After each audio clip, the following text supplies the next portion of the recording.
வணக்கம். நீங்கள் இணைந்து கொள்வது நியூஸ் போஸ்டின் மதிய நேர பிரதான செய்தியுடன்.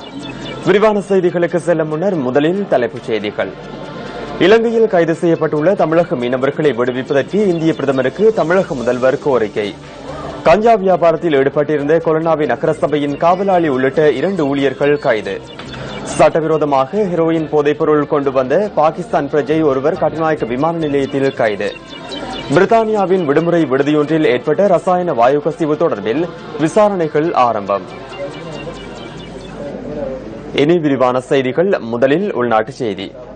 இலங்கையில் கைது செய்யப்பட்டுள்ள தமிழக மீனவர்களை விடுவிப்பதற்கு நடவடிக்கை எடுக்குமாறு இந்திய பிரதமர் நரேந்திர மோடிக்கு தமிழக முதல்வர் ஜெயலலிதா ஜெயராம் கோரிக்கை விடுத்துள்ளார். பிரதமர் மோடிக்கு கடிதம் ஒன்றினூடாக தமிழக முதல்வர் இந்த கோரிக்கையை விடுத்துள்ளதாக பிபிசி செய்தி வெளியிட்டுள்ளது. பாக்குநீரிணையில் இந்திய மீனவர்கள் பாரம்பரியமாக கடற்பகுதிக்குள் மீன்பிடியில் ஈடுபடும் போது அவர்களை இலங்கை கடற்படையினர் கைது செய்வதானது தமிழகத்தில் கொந்தளிப்பை ஏற்படுத்துவதாகவும் அந்த கடிதத்தில் சுட்டிக்காட்டப்பட்டுள்ளது. இலங்கையில் தற்போது கைது செய்யப்பட்டுள்ள 31 இந்திய மீனவர்களையும் அவர்களின் 23 படகுகளையும் உடன் விடுவித்துக் கொள்வதற்கு துரித நடவடிக்கை எடுக்குமாறும் தமிழக முதல்வர் பிரதமர் மோடியிடம் கடிதத்தினூடாக கோரியுள்ளார்.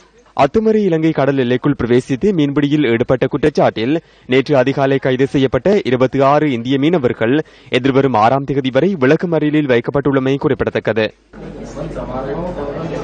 கஞ்சா வியாபாரத்தில் ஈடுபட்டிருந்த கொலனாவி நகரசபையின் காவலாளி உள்ளிட்ட 2 ஊழியர்கள் போலீஸ் விசேட அதிரடிப்படையினரால் கைது செய்யப்பட்டுள்ளனர். போலீஸ் விசேட அதிரடிப்படையினருக்கு கிடைத்த தகவலுக்கு அமைய நேற்றிரவு 7 மணி அளவில் கொலனாவி நகரசபைக்கு முன்பாக கஞ்சாவுடன் ஒருவர் கைது செய்யப்பட்டிருந்தார். சந்தேக நபர் பயணித்த முச்சக்கர வண்டியும் போலீசாரால் கைப்பற்றப்பட்டிருந்தது. சந்தேக நபரிடம் மேற்கொள்ளப்பட்ட விசாரணைகளில் நகரசபையில் பணியாற்றும் ஊழியர்கள் கஞ்சா வழங்கியமை கண்டறியப்பட்டிருந்தது.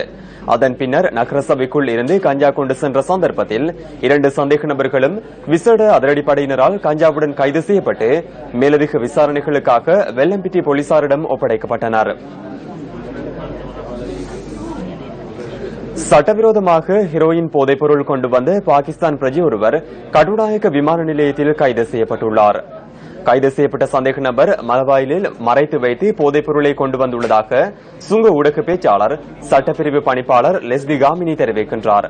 குறித்த பாகிஸ்தான் பிரஜை மீது எழுந்த சந்தேகத்தை அடுத்து அவரை நீர்கொழும்பு வைத்தியசாலையில் அனுமதித்ததன் பின்னர் மேற்கொள்ளப்பட்ட பரிசோதனைகளில் ஹெரோயின் போதைப்பொருள் மறைத்து வைக்கப்பட்டிருந்தமை கண்டுபிடிக்கப்பட்டுள்ளது.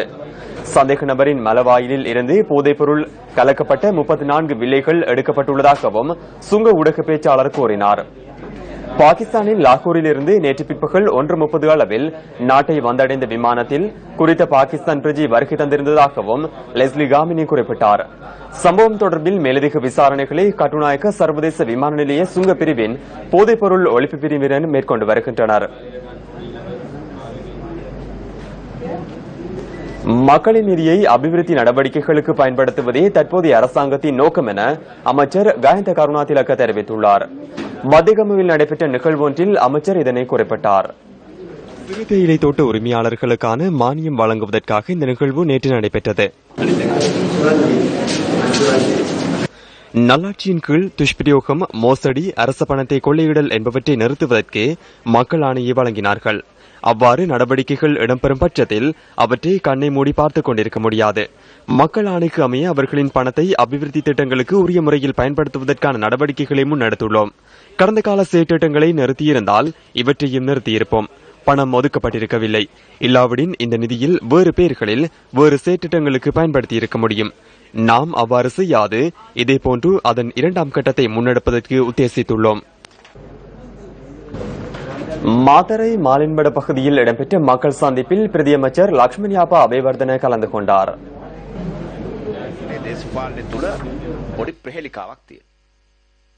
நாட்டின் அரசியலில் பல்வேறு குழப்ப நிலை காணப்படுகின்றன. மஹிந்த ராஜபக்ச அவர்களை ஜனாதிபதியாக்குவதற்கு கடந்த ஜனாதிபதி தேர்தலில் நாம் முன்னின்று செயற்பட்டோம். அவரை பிரதமராக்குவதற்கான கூட்டத்தினை நுகைகுடையில் நடத்தினோம். தற்போது நாட்டில் குழப்பம் ஆரம்பித்துள்ளது. இதனால் ஸ்ரீலங்கா சுதந்திர கட்சிக்குள் பிரிவு ஏற்படுமாயின் கட்சிக்கு பாதகமான நிலையே ஏற்படும்.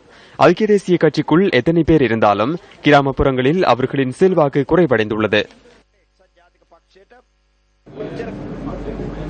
பாணந்துறையில் நடைபெற்ற மாநாட்டில் ஐக்கிய மக்கள் சுதந்திர கூட்டமைப்பின் பாராளுமன்ற உறுப்பினர்கள் சிலர் கலந்து கொண்டனர். நீங்கள் அதிகாரத்தை பெற்றுக் கொண்டதன் பிறகு ஸ்மார்ட் ஆகுவதாக தெரிவித்தீர்கள். கொள்ளைக்காரர்கள் அனைவரையும் கைது செய்வதாக தெரிவித்தீர்கள். டீல்காரர்களை சிறைக்கு அனுப்புவதாக தெரிவித்தீர்கள். நடந்தது என்ன? கடந்த 100 நாட்களில் இந்த அரசாங்கத்தினால் FCID நிறுவனத்தில் மட்டுமே பணிகள் முன்னெடுக்கப்பட்டன.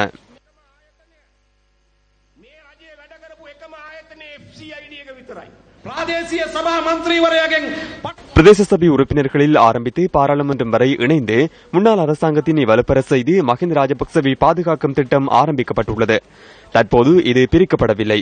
தற்போது இது சுத்தியல் போன்று இறுக்கமாக உள்ளது.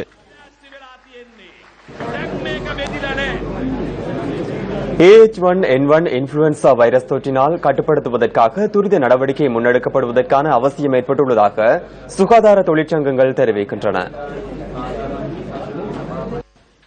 நாட்டின் பல்வேறு பகுதிகளில் உள்ள ஆண்கள் மற்றும் பெண்களில் காணப்படும் வித்தியாசமான வயது குழுவினர் மற்றும் AH1N1 இன்ஃபுளுவன்சா வைரஸ் தொற்றினால் பாதிக்கப்பட்டுள்ளவர்கள் பதிவாகி வருவதாக அகில இலங்கை தாதியர் சங்கத்தின் தலைவர் காமினி குமாரசிங்க தெரிவித்தார். இந்த வைரஸ் தொற்றினை கட்டுப்படுத்துவதற்காக வைத்தியசாலைகளில் நோயாளிகளுக்கு வழங்கப்படும் சிகிச்சைகளை மேலும் பலப்படுத்த வேண்டும் என அவர் குறிப்பிட்டார். இதன் நிமித்தம் சுகாதார சேவை உத்தியோகத்தர்களை தயார்படுத்த வேண்டிய அவசியம் ஏற்பட்டுள்ளதாகவும் காமினி குமாரசிங்க கூறினார். இந்த வருடம் இதுவரையான காலப்பகுதியில் இன்ஃபுளுவன்சா AH1N1 வைரஸால் 30 பேர் உயிரிழந்துள்ளதாக சுகாதார அமைச்சு தெரிவித்துள்ளது.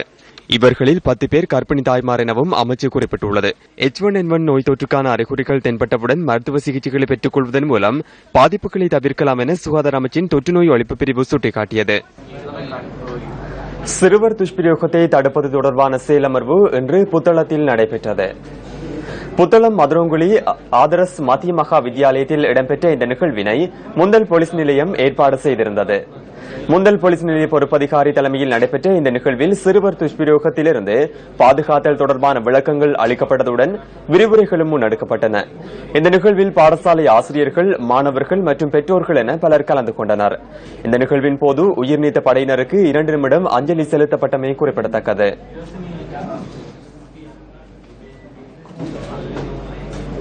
அரசாங்கத்தின் நிதியில் மக்களுக்காக முன்னெடுக்கப்படும் அபிவிருத்திகள் உரிய முறையில் மக்களை சென்றடையாமல் இருப்பது காலத்தின் கேடு. மட்டக்களப்பு மாவட்டத்தின் மண்டூரிலிருந்து குருமன்வெளிக்கு செல்வதற்கான பிரதான மார்க்கமாக இந்த படகுத்துறை காணப்படுகின்றது. படகிற்கான தரிப்பிடம் அமைக்கப்பட்ட போதிலும் உரிய இடத்தில் படகுகள் நிறுத்தப்படாமையினால் தாம் பல்வேறு அசௌகரியங்களை எதிர்நோக்குவதாக பொதுமக்கள் தெரிவிக்கின்றனர். மக்கள் போற நேரம் அந்த பாதை வேற இடத்துல நிறுத்தப்படுது. அந்த கட்டுக்கு நேராக நிறுத்தணும். அந்த பாதை வாகனங்களை கொண்டு வரக்குள்ள இந்த வாகனங்கள் புதையுதற, ஆனா கட்டில் இறங்கி வரும் வார நேரத்தில் அந்த பாதை அந்த கட்டால வாகனம் ஓடக்கூடிய இதாயிருக்கும். லேசாகவும் பாதை உரிய தரிப்பிடத்தில் அடைய முடியாதல வேறதால அங்கே போது மோட்டர் சைக்கிள் கொண்டு வரதும் பெரிய கஷ்டமா இருக்கு எங்களுக்கு. இது ஒரு பாலத்தை கட்டிக்காங்க, ஒரு அமைப்பு இல்லாம கட்டிக்காங்க. படகிற்கான தரிப்பிடம் கொங்கிரீட்டினால் நிர்மாணிக்கப்பட்டுள்ள போதிலும் உரிய முறையில் நிர்மாணிக்கப்படவில்லை என படகு செலுத்தினர்கள் குற்றம் சாட்டுகின்றனர். இதனால் படகானது மணல் பிரதேசத்தில் நிறுத்தப்படுவதனால் படகினை செலுத்துவதில் பலத்த சிரமத்தை எதிர்கொள்வதாக படகு செலுத்தினர்கள் தெரிவிக்கின்றனர். இது நல்ல மழை காலத்தில் இந்த கட்டு போட்டது போடும்போது கொஞ்சம் உயரமா போட்டு விட்டாங்க. வர்ற பாதை அவரத்தோட தாப்பம் காணா. அப்ப இதுல பாதை கரையேற முடியாது. அங்கால தட்டுற இங்கால தட்டுற மழை வெள்ளம் வந்தாலும் இதுல ஒன்றும் செய்யல. அது சும்மா வீணா தான் போட்டது. போக்குவரத்தினை இலக்குப்படுத்துவதன் மூலம் தமது அன்றாட நடவடிக்கைகளை சிரமமின்றி முன்னெடுக்க முடியும் என மக்கள் குறிப்பிடுகின்றனர். எமது தேசத்தின் மூலை முடுக்கெங்கும் பட்டி தொட்டி எங்கும் வியாபித்து வரும் போதைப் பொருளை இல்லாதொழிப்பதற்கான விழிப்புணர்வை உங்கள் இல்லங்கள் தோறும் நாங்கள் கொண்டு வருகிறோம். முதற்கட்டமாக ஜூன் 26, 27, 28 தேதிகளில் வடமாகாணத்தில், 2ஆம் கட்டமாக தென் மாகாணத்தில், 3ஆம் கட்டமாக மலையகத்தில், 4ஆம் கட்டமாக கிழக்கு மாகாணத்திலும் இல்லங்கள் தோறும் போதைப் பொருள் விழிப்புணர்வு உங்கள் இல்லம் நாடி வருகிறோம். விழிப்புணர்வை தருகிறோம். சமூகத்தை போதையிலிருந்து மீட்போம். போதைப் பொருள் நாட்டிற்கும் வீட்டிற்கும் உங்களுக்கும் வேண்டாம். சக்தி சிரச நியூஸ் ஃபர்ஸ்ட் மற்றும் தேசிய அபாயகர ஊடகங்கள் கட்டுப்பாட்டு சபை முன்னெடுக்கும் சமூக பணி.